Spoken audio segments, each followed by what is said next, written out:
All right, we're back. What we're going to do is we're going to work the second of two examples where we're trying to find the optimal portfolios, the optimal portfolio or the optimal weights of two risky assets without perfect negative correlation. In previous videos, we've derived how we would solve for those optimal weights. This is the optimal weight of the less risky asset, the optimal weight of the more risky asset, okay? And given this information, we're going to form an optimal portfolio made up of Apple and Walmart using 2019's data. So what I've done is I pulled stock return data for Walmart and for Apple for every day during 2019. Okay. You can see there's 253 trading days in 2019. Okay. So what I'm going to do is I'm going to put together a little table like I did in the previous example, where I'm going to get the mean to approximate for the expected return. I'm going to get the sample variance. I'm going to get the covariance.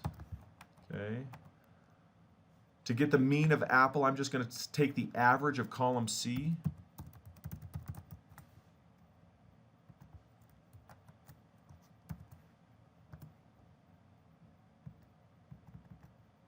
Okay. I'm going to take the average, or I'm sorry, I'm going to take the variance. Remember what the formula is of Apple as well.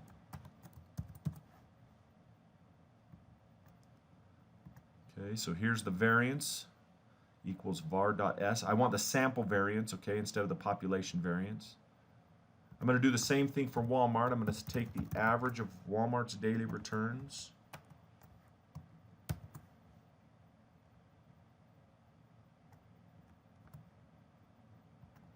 Take the variance of Walmart's daily returns.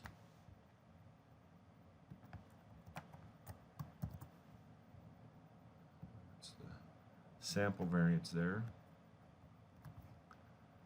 And now I'm going to take the covariance. The covariance formula is covariance.s. I want the sample covariance. And I have to do both Apple's or Walmart's column,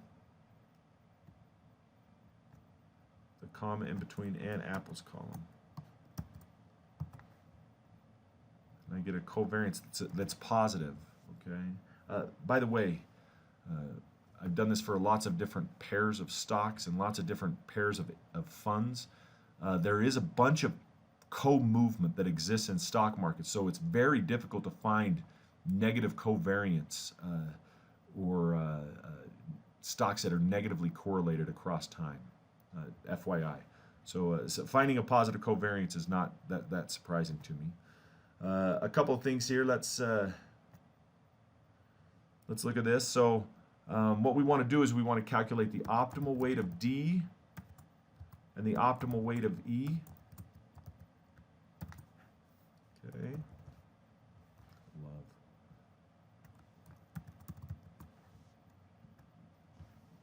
All right.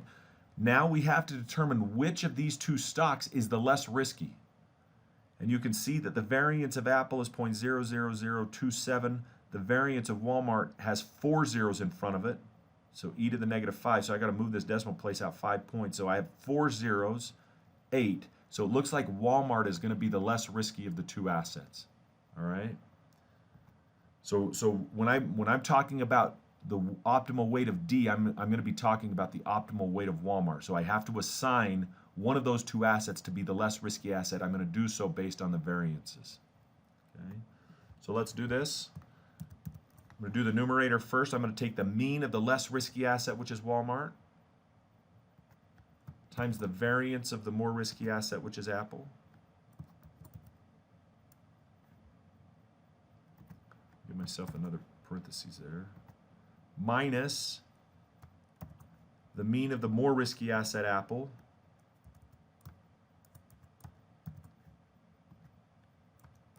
times the covariance. Okay? So that is my numerator in this formula here. Now I'm going to divide this by this hairy formula in the denominator. I'm going to take the mean of the less risky asset, which is Walmart, times the variance of the more risky asset, Apple,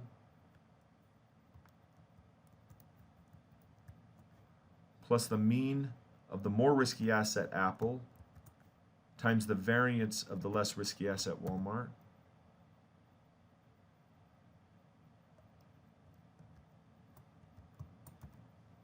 I'm going to subtract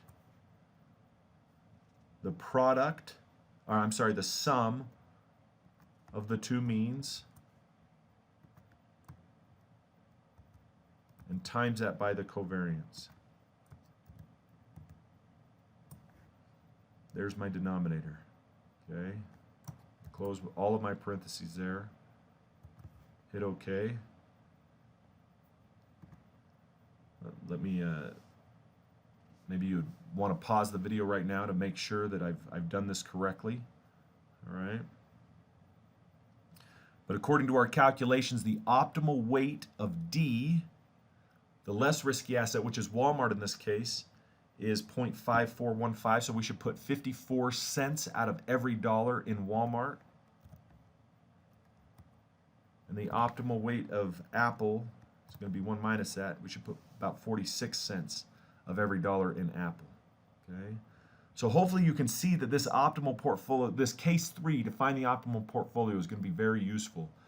Here we pulled real data and put together an optimal portfolio of Apple and Walmart.